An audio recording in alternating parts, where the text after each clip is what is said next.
धर्माबाद उपविभागीय अधिकारी तहसीलदार यांनी अवैध वाळू वाहतुकीची केली नाही नाकाबंदी, वाळू तस्करांची होत आहे चांदी. नमस्कार, इंद्रधनुष्य टाइम्समध्ये आपलं स्वागत आहे. जिल्हाधिकारी राहुल कर्डिले, SP अविनाश कुमार यांनी वाळू माफियावर सर्जिकल स्ट्राईक सुरू केली आहे. मात्र त्या उलट धर्माबाद उपविभागीय अधिकारी आणि धर्माबाद तहसीलदार यांनी मात्र अवैध वाळू वाहतुकीवर कोणतीच कारवाई केली नसल्यामुळे रेतीक तस्करांची हिंमत वाढली आहे.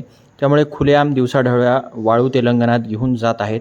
दिनांक 11 मार्च 2026 रोजी शिवाजी महाराज चौक, बासर, तेलंगणा येथे एका हायवेने बसला धडक दिल्यामुळे 6 प्रवाशांची परिस्थिती नाजूक असल्याची प्राथमिक माहिती पुढे येत आहे. धर्माबाद उपविभाग तहसीलच्या हद्दीत अवैध वाळू वाहतूक होत आहे. वाळू तस्करांवर अद्याप कोणतीही कार्यवाही झाली नाही, चपराकही बसलेली नाही. या दोन्ही अधिकारी कर्तव्यदक्ष असताना सुद्धा अवैध वाळू वाहतूक तस्करांनी धर्माबाद, कारेगाव, उमरी परिसरात उच्छाद मांडला आहे. काही वाळू तस्करांवर या अगोदरसुद्धा कुंडलवाडी, धर्माबाद, बोधन, तानूर, ढानकी, मुधोल, भैसा येथील पोलीस स्टेशनमध्ये यांच्यावर गाडी चालकांवर अगोदरच गंभीर गुन्हे दाखल झाले आहेत. मात्र त्यांच्या वर्तनात कोणतीच सुधारणा झाल्या नसल्याचे दिसत आहे.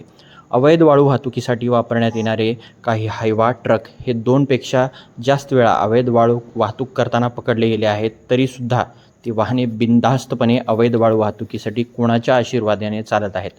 अवैध वाळू वाहतूक रोखण्यासाठी धर्माबाद, कारेगाव, उमरी परिसराच्या हद्दीमध्ये नाकाबंदी नसल्यामुळे वाळू तस्करांची चांदी होत आहेत. महसुली भरारी पथके, वसुली पथके झाली आहेत का, अशी जनतेमध्ये चर्चा होताना दिसत आहे. इंद्रधनुष्य टाइम्स न्यूज चॅनलला सबस्क्राईब करून बातमीला लाईक, कमेंट, शेअर करून नियमित पाहत रहा. सत्य, निर्भीड वार्तांकन करणारे इंद्रधनुष्य टाइम्स.